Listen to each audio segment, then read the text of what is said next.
வணக்கம். Netflix originals, Hulu originals எல்லாம் அந்த ட்ரெய்லரில் பார்த்தாலே கண்டிப்பாக அந்த படத்தில் அல்லது வெப் சீரிஸில் அல்லது அந்த ஷோவில் ஏதாவது இன்ட்ரெஸ்டிங்காக இருக்கும். இல்லைனா ஒரிஜினல்ஸாக எடுத்துருக்க மாட்டாங்களே அப்படின்னு தான் தோணும். இது பொதுவான கருத்து. ஆனால் தமிழ் அப்படின்னு கொஞ்சம் நேரோ டவுன் பண்ணி வந்துட்டா ஒரிஜினல்ஸ் அப்படின்னு பார்த்தாலே தலைதறிக்க ஓட வைக்கிறாங்க. ZEE5 தான் இதில் மேஜர் கான்ட்ரிபியூட்டர், அதுக்கப்புறம் பிரைம், அதுக்கப்புறம் தான் ஹாட்ஸ்டார். பரவாயில்லையே, ஹாட்ஸ்டார் மூணாவது தானே அப்படின்னு நீங்கள் நினைக்க வேணாம். இது வந்து நம்பர் 1 டுபாகூர், நம்பர் 2 டுபாகூர் மாதிரி தான். பட் இந்த அவப்பெயரை லக்கி த சூப்பர் ஸ்டார் போக்குமா அப்படிங்கிறத சொல்கிறேன்.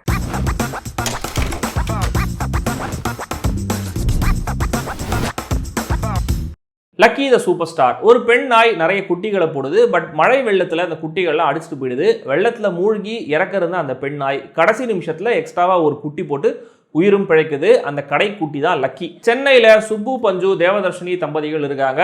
இவங்க குட்டி பொண்ணு அம்முவுக்கு ஆட்டிசம் இருக்கு. தேவதர்ஷினியுடைய தம்பி ஜிவி பிரகாஷுக்கு அம்முனா உயிர். ஒரு நாள் ஜிவி பிரகாஷுக்கு எதேச்சியா லக்கி கிடைக்குது. அதை அம்முவுக்கு கிஃப்டா கொடுக்குறாரு. ஆனால் லக்கியை ஒரு உள்ளூர் அரசியல்வாதி தெரியாமல் கொண்டு போயிடுறாரு. அதனால தனக்கு யோகம் வருதுன்றவாறு நினைச்சிடுறாரு. அம்முவுக்கு லக்கி இல்லாமல் மூட் அப்செட் ஆகி ஸ்ட்ரெஸ் ஆகி ஒரு கட்டத்தில் அடிபட்டு ஹாஸ்பிட்டலைஸ் ஆயிடுறாங்க. லக்கியோட தான் நான் திரும்ப அம்முவை பார்ப்பேன் அப்படின்னு சபதம் எடுக்கிறாரு ஜிவி பிரகாஷ். இதுக்கப்புறம் என்ன ஆச்சுங்கிறது தான் இந்த படம். லுக் ஹூ இஸ் டாக்கிங் மாதிரி நாய்கள் கேரக்டர்ஸுக்கு கோவை சரளா, மொட்ட ராஜேந்திரன், தம்பி ராமையா, ஜிபி முத்துன்னு பிரபலமான குரல்களை வச்சு டப்பிங் பேச வச்சிருக்காங்க.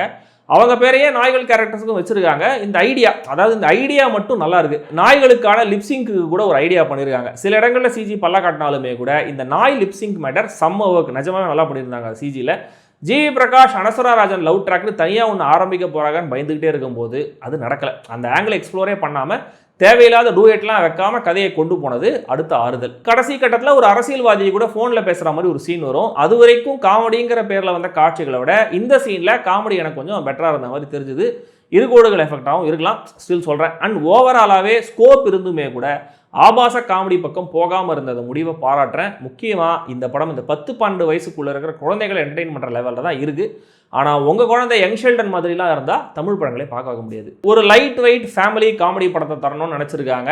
பட் பட்ஜெட்டில் லைட் வெயிட்டுங்கிறத தவிர அந்த நோக்கத்தில் எதுவுமே நிறைவேறலை. அதுக்கு பல காரணங்கள் இருக்குது. எல்லாத்தையும் இல்லைனாலுமே கூட சிலதை சொல்கிறேன். முதல்ல நாய்களுக்கு குரல் கொடுத்தது நல்ல ஐடியான்னு சொன்னேன் இல்லையா, ஆனால் அதை ஒழுங்காக ஒர்க் அவுட் பண்ணல. டயலாக்ஸில் எந்த ஒரு இமேஜினேஷனும் இல்லை. டாய் ஸ்டோரி படத்தில் மனுஷங்களுக்கு தெரியாமல் டாய்ஸுக்குன்னு ஒரு உலகம் இருக்கும். அதை வச்சே நிறைய சுவாரஸ்யமான சீன்ஸ் எல்லாம் வச்சுருப்பாங்க. இங்கேயும் அப்படி ஒரு விஷயம் கொண்டு வந்திருக்கலாம், அது ஸ்கோப் இருக்குது. ஆனால் நாய்களையுமே கூட மனுஷங்க மாதிரியே பேச வச்சு நம்மளை வெறுப்பேற்றிருக்காங்க. ஒரு சீனில் மனுஷங்களே அவங்க குழந்தைங்களை விற்கும்போது நீ உன் குட்டியை தேடி போறிய அப்படின்னு ஒரு நாய் கேரக்டர் டயலாக் பேசுது.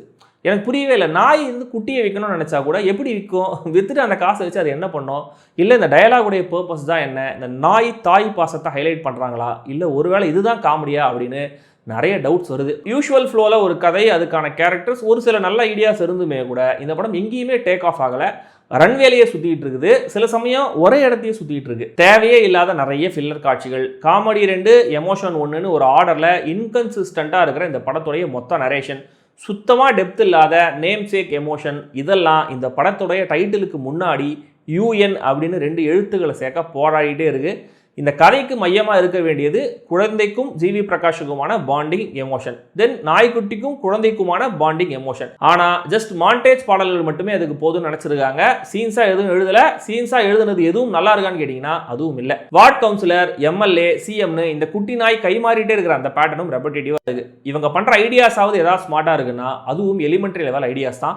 எந்த கேரக்டரும் ஒழுங்காக எழுதப்படலை, எந்த சீனும் ப்ராப்பராக எடுக்கப்படலை. வெறுமை இப்படி ஒரு ஐடியாவை மட்டும் வச்சுக்கிட்டு ஏஐல கொடுத்து ரெடி பண்ண மாதிரி ஒரு ஸ்கிரிப்டை ரொம்ப கன்வீனியன்ட்டாக எந்தவித லாஜிக்கும் இல்லாத ஒரு திரைக்கதையில கொண்டு போறாங்க.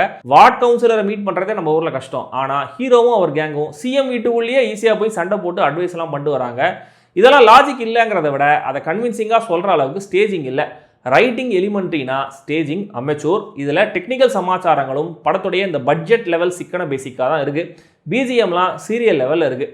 அனஸ்வராவுடைய மேக்கப்புக்கு ஒரு ஸ்பெஷல் மென்ஷன் ப்ளீஸ். இந்த மாதிரி மேக்கப்பை இனிமேல் அவாய்ட் பண்ணுங்கள். 40 நிமிஷங்கள் கழிச்சு திடீர்னு வர டேனியல் போப் கேரக்டர், அதுக்கப்புறம் வர அனஸ்வரான்னு இவங்கெல்லாம் இல்லைனாலுமே கூட இந்த கதையில் எதுவுமே மாறி இருக்காது. டயலாக்ஸ்லாம் அடுத்த லெவல் அமைச்சூர் தரும். நாயோட ஃபோட்டோ தாங்க, ஆன்லைன், இன்டர்நெட், சோஷியல் மீடியான்னு ஷேர் பண்ணுறேன்னு ஒரே வார்த்தையோடைய பில்டின் எக்கோ மாதிரி ஒரு வசனம் வருது. கிளைமேக்ஸில் எமோஷனலாக பேசுகிற வசனங்களாமும் கூட பழைய டெம்ப்ளேட்டாக தான் இருக்குது. சாம்ஸ் என்ட்ரியில் நமக்கு படத்தோட தலைவிதி என்னங்கிறது கன்ஃபார்மே ஆகிடுது. அட்லீஸ்ட் ஸ்பூஃப் லெவலில் இந்த படத்தை மொத்தமாக ட்ரீட் பண்ணியிருக்கலாம். அதுக்கான ஸ்கோப்பு இந்த படத்தில் நிறைய இருக்குது. இந்த லியோ படத்தில் ஒரு மூட நம்பிக்கை அந்த ஒரு மொமெண்ட்லாம் இருக்குது. ஆனால் டோட்டலாக வேஸ்ட் பண்ணிட்டாங்க. அதை அவங்க ரெகனைஸ் பண்ண மாதிரியே தெரியல. மேபி லியோலேயே அது ஸ்பூஃப் மாதிரி தான் இருந்துச்சுங்கிறதுனால இவங்க அந்த மொமெண்ட் யூஸ் பண்ணாமல் இருந்துக்கலாம். ஆனால் கிளைமேக்ஸில் மாஸ்டரில் வர அந்த வில்லு விடுற சீனை வந்து ஸ்பூஃப் பண்ணி இங்கே வந்து வில்லில் ராக்கெட்லாம் விட்டு ஒரு குபீர் சம்பவம் பண்ணியிருக்காங்க. ரொம்ப சிரிக்க வைக்கலனாலுமே கூட ஒரு நல்ல காமெடியாக இருந்தது. சின்சியராக நடித்தவங்க லிஸ்ட்டில் ஜிவி பிரகாஷையும் தேவதர்ஷினியும் சேர்த்துக்கலாம். சுப்பு பஞ்சு, அனஸ்வரா, நமோ நாராயணன், மதுசூதனன், டேனியல் போப்னு மற்றவங்களும் நீட். டெக்னிக்கலாக டெலிவிஷன் படத்தை விட சுமாரான ப்ரொடக்ஷனாகவே தெரிஞ்சுது. அம்முங்கிற கேரக்டரில் ஒரு சின்ன பொண்ணை ஆர்டிஸ்டிக் ஸ்டைலாக நடிக்க வச்சிருக்காங்க. ஆனால் அப்படி நடிக்க வைக்கிறதுக்கு பதிலாக டோட்டலாக வேற மாதிரி ரொம்ப ஆடாக பர்ஃபார்ம் பண்ண வச்சுருந்தாங்க. அந்த குழந்தை வேற படம் முழுக்க இந்த வாயை கோணையாக வச்சுக்கிட்டே கஷ்டப்பட்டுருக்கு. பாவம் இளங்கோ குமர வேலை வீணடிச்சிருக்காங்க. மொத்தத்தில் இந்த Lucky the super star OTT originals பரிதாபங்களில் அடுத்த என்ட்ரி. குழந்தைகளுக்கு இந்த படம் பிடிக்கலாம். ஸோ அவங்க உலகத்துக்குள்ளே போய் அந்த பாயிண்ட் ஆஃப் வியூவில் உங்களால் என்ஜாய் பண்ண முடியும் அப்படின்னா ட்ரை பண்ணுங்கள். இந்த படம் பல மொழிகளில் டிஸ்னி ஹாட்ஸ்டாரில் ரிலீஸ் ஆயிருக்கு.